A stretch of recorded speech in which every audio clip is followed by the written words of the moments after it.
So just apologies to those who have been before, but very briefly, I'll give an introduction with regards to who Cure Parkinson's is. We're a medical research charity. We were founded in 2005 by four gentlemen who were frustrated by the lack of research focused on actually curing the condition. They didn't want better care. They wanted to find a treatment that would slow down or stop the progressive nature of the disease, and so they could get on with their lives. So they set up the charity with a focus of funding research on slowing, stopping, or reversing Parkinson's with urgency for people living with the disease. And we fund the research using a wonderful group of volunteers, our research committee.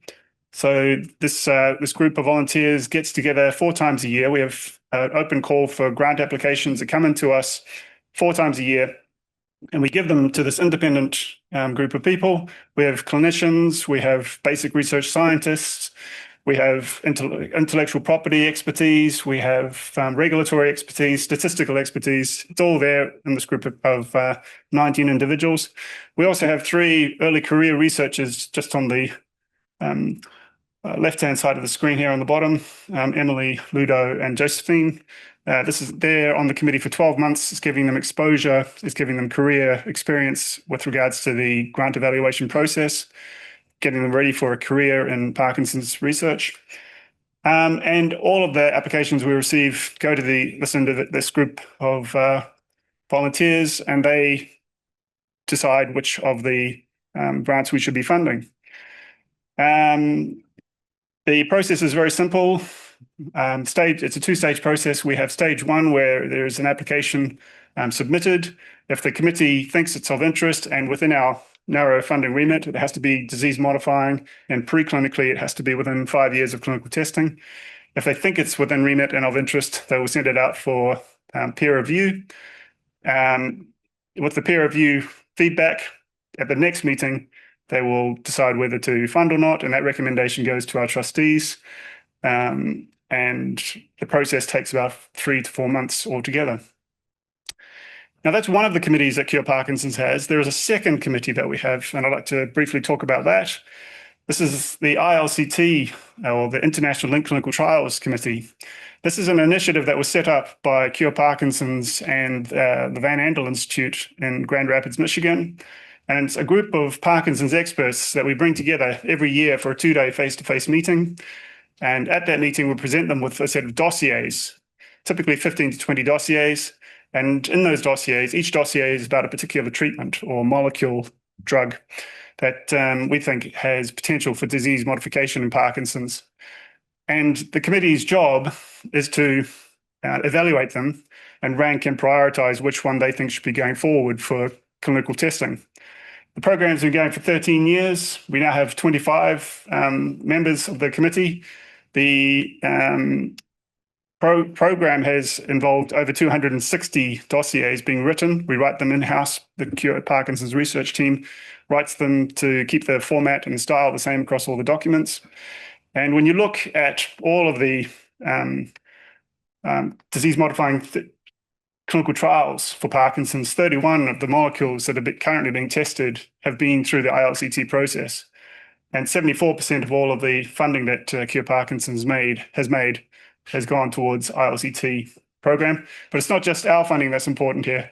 We've also leveraged over 100 million of external funding to facilitate the ILCT program as well.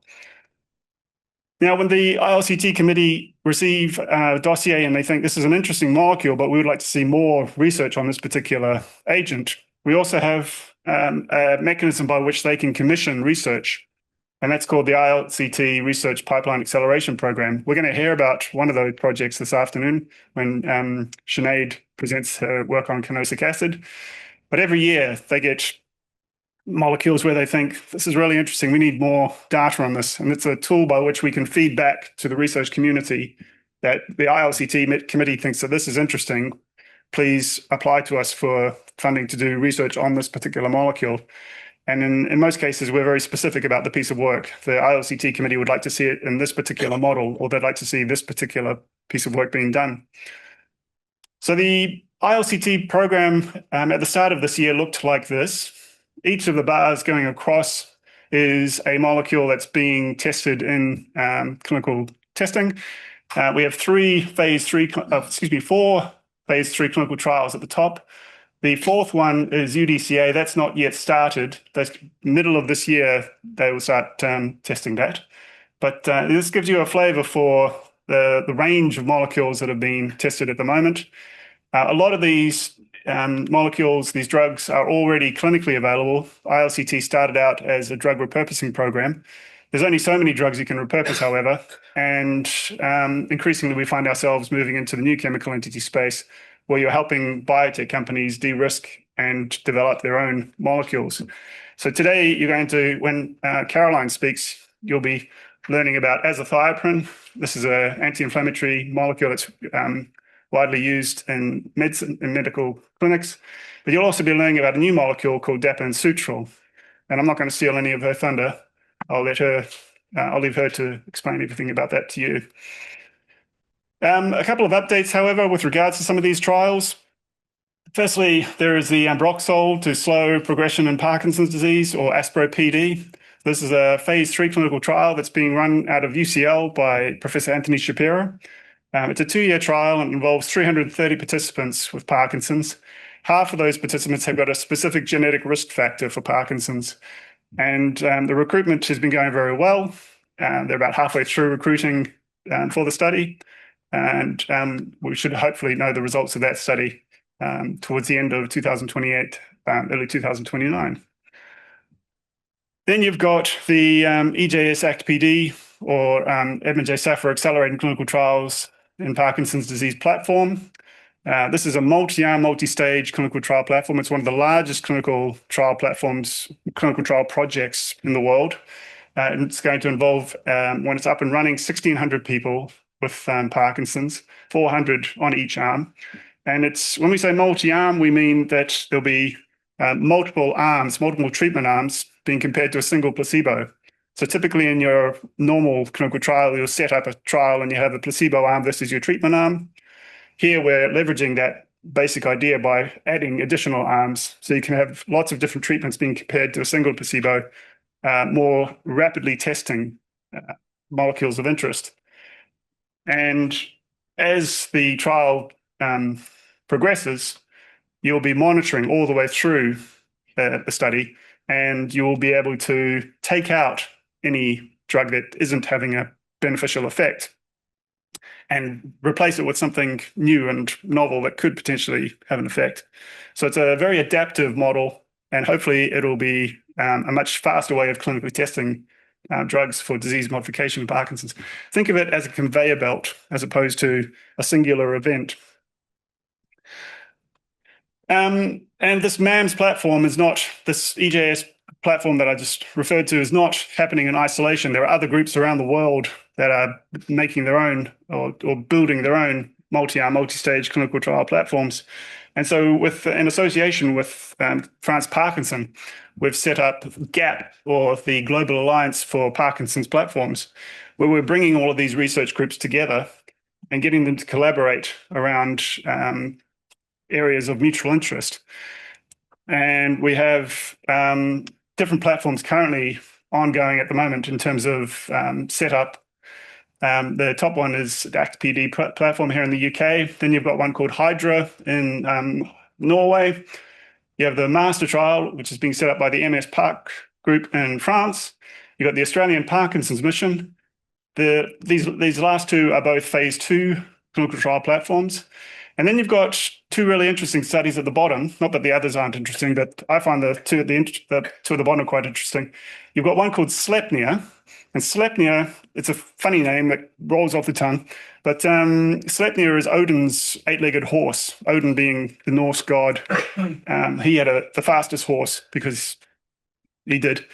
And it had 8 legs. And so they've named this multi-arm platform after Odin's horse. And the idea with Sleipnir is to treat people for 12 weeks and have a look at safety tolerability, target engagement. Is the molecule actually hitting the target you want it to hit? And is it, CNS penetrant? Yeah, didn't forget. Is it actually getting into the brain if that's required? So it's rapidly de-risking the drug in people with Parkinson's, getting it ready for a phase 2 or a phase 3 clinical trial platform. Because once these platforms are up and running, they'll be testing drugs and testing drugs and testing drugs. Where a drug is found to have no effect, there'll be a need to replace it with something else. So we need these smaller de-risking platforms to have molecules ready to step in and replace drugs that are found to have no effect. And then you've got the Michael J. Fox P2P platform just on the bottom here. And this one's really, really interesting, and it's extremely ambitious. And I salute the Michael J. Fox Foundation for taking on this task. Here, this is called the Pathway to Prevention trial, and they're setting up a multi-arm platform to test people before they are diagnosed with Parkinson's. So there are markers, there are signs that you can look for in people, particularly in their cohort called PPMI, where you can see who individuals that are potentially at risk. And so the idea is to start disease modification before people actually convert to Parkinson's. Can we stop it before it's actually diagnosed?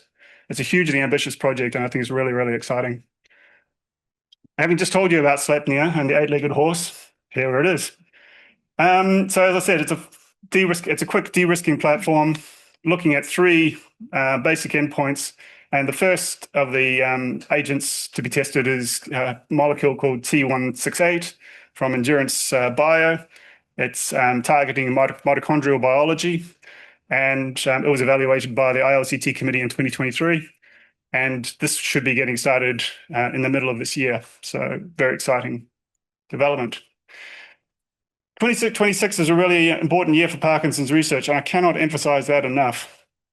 We have a set of hypotheses that we've been testing for the last 20 years. At the start of the century, we found genetic risk factors associated with Parkinson's.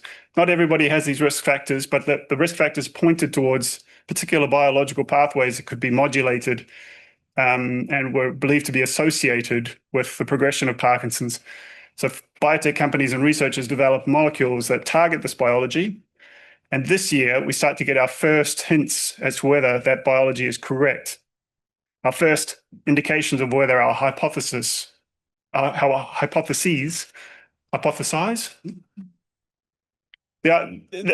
our thinking is correct around the biology that we believe to be associated with Parkinson's. And one of these is with regards to another MAMS platform, the Australian Parkinson's Mission.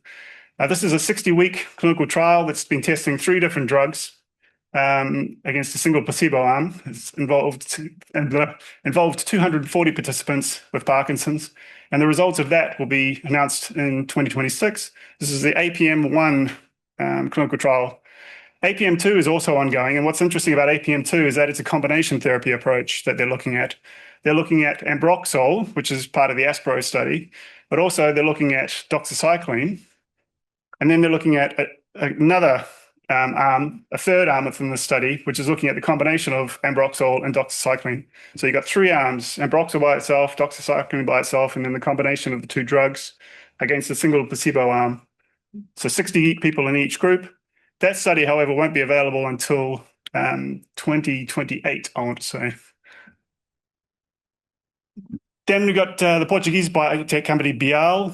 They have a phase 2 clinical trial called the Activate trial, and this has been looking at biology that is associated with a particular genetic risk factor. About 10%, 5 to 10% of the population of Parkinson's will have a genetic variant in a region of the DNA called GBA1.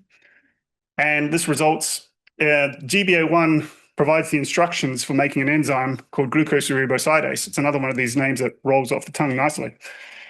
And people with Parkinson's actually have, in general, lower levels of glucocerebrosidase activity. And we don't really know why.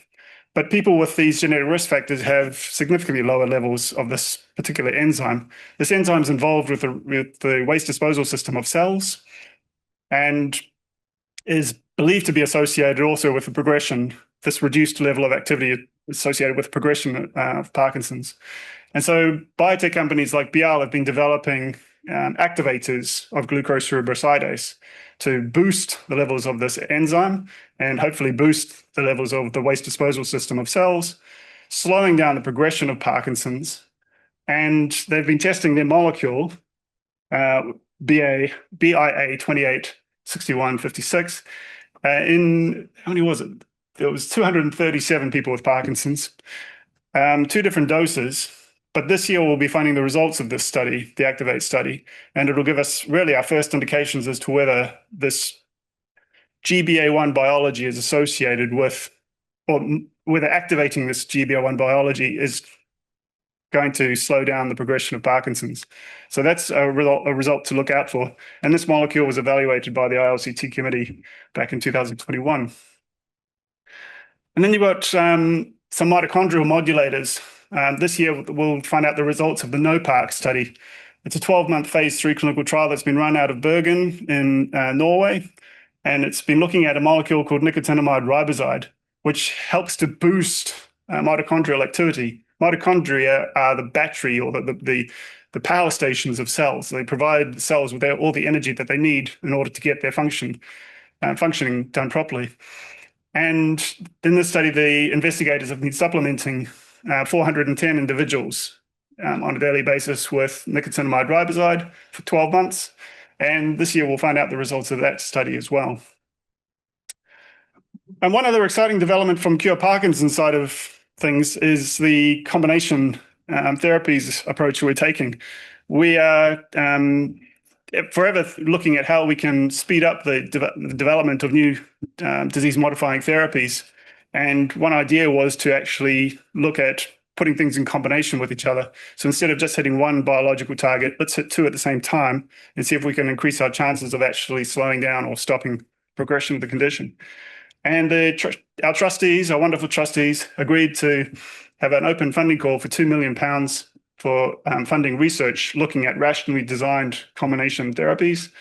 The call closed in October, and the grants have just been evaluated by a special committee or a special panel that we got together of experts, both industry and research academics, with experience in terms of combination therapies. And hopefully soon we'll be able to announce some of the awardees. So hopefully that gives you a little bit of a flavor for things that have been happening in the last 12 months. There's certainly a lot of exciting biology being explored, but a lot of exciting clinical trials coming down the pipe in terms of clinical trial results. And some very interesting projects being set up, particularly around the multi-arm, multi-stage clinical trial platforms. And lots of... Like I said, I'm really looking forward to 2026. This is a really, really important year for Parkinson's research. And hopefully that's come across in what I've said this afternoon. Thank you very much. Oops.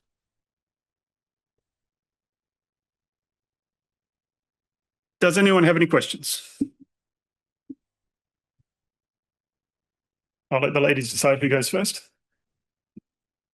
Hi, Simon. You said towards the beginning of your presentation that there were fewer repurposing drugs coming through. I wonder if you could just comment on that. Not coming through. Understand that? I probably badly worded it. It's more that there are so many drugs available that we can repurpose. And with the ILCT program, we've looked at a lot of them. And increasingly, we're finding ourselves scraping the bottom of the barrel of the drugs that are repurposable. As a result, we are shifting the model slightly and now supporting biotech companies in terms of de-risking and accelerating their development. Who's next? Oh, thank you. Thank you. I just wondered, referring to the project where you said you took out the drugs that weren't being effective and inserted. Have I got it right? It sounds almost magical, but it is magical. Yes. No, we haven't taken any drugs out yet, but the idea is that it'll be an adaptive design where we've got two arms started at the moment, and a third arm will be added shortly in a couple of months' time. And in about a year's time or 2 years' time, they'll start looking at the data and saying, is this actually having an effect? If it's not having an effect, there's the option of taking the drug away and putting something else in its place. So then you can have 3 drugs continually being tested. You can add a 4th arm, a 5th arm, a 6th arm, a 7th arm. And so my question, sorry, yes, to the question, is about how you can assess this. So my own experience is that every day brings new delights of what Parkinson can do to you. And I just don't, I'd like a bit more, if you could, about how you could identify these conditions and how they change over time. Yep. So there are clinician and patient-based rating scales that are used to determine whether the disease is progressing or not. In addition, EJS-ACPD is looking at other measures as well, such as biomarkers or wearable technology or brain imaging approaches. So in addition to testing drugs, it's also a platform for looking at all sorts of other novel research, new biomarkers, new imaging motifs, all sorts of exciting stuff. I hope that answered the question. Yeah. Simon, hi, Jack here. Just a quick question.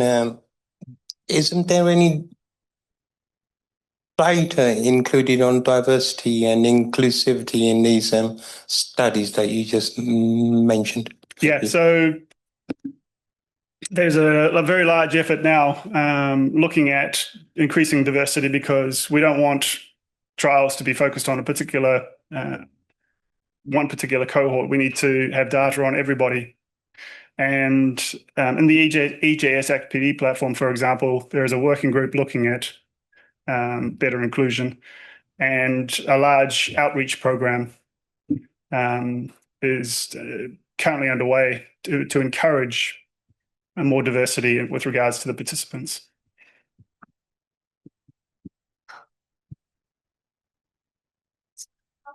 Lovely to hear. There's so much going on. It's all being managed by clinicians.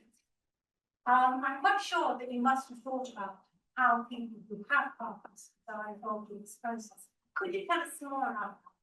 Yeah. So the question for the folks at home was for me to explain how people with Parkinson's are involved in all of this activity.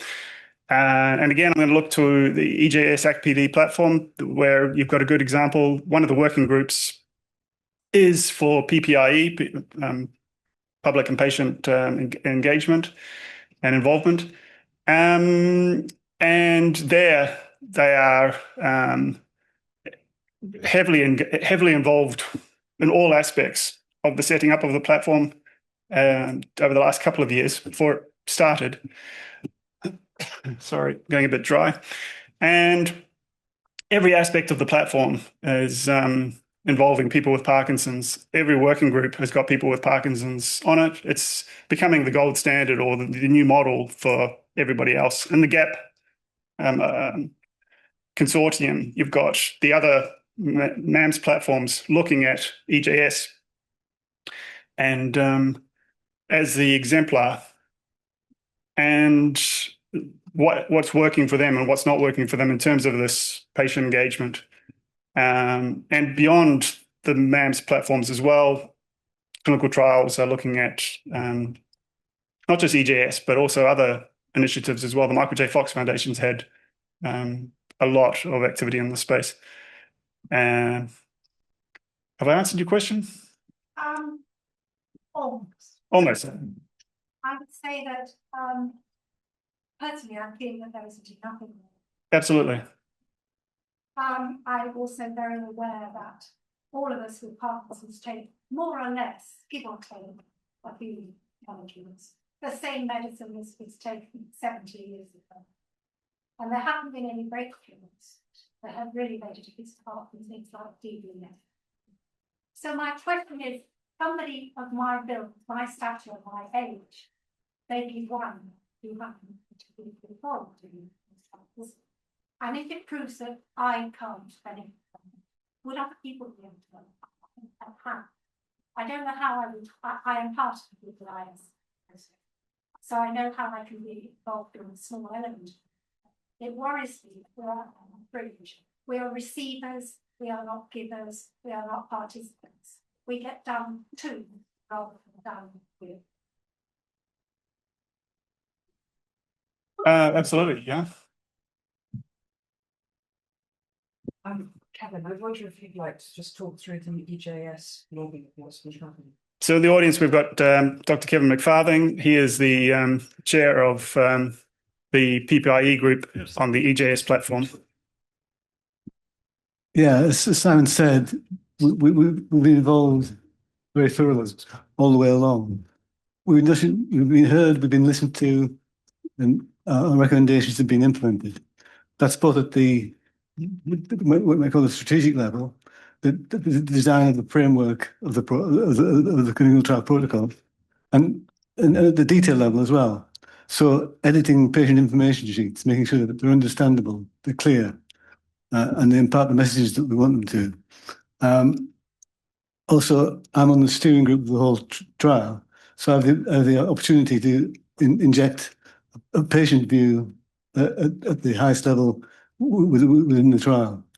I think a lot of the credit goes to the leaders of the trial, Camille Carroll and Tom Faulkner, because they believe very, very strongly that patients should be involved at every stage of the process.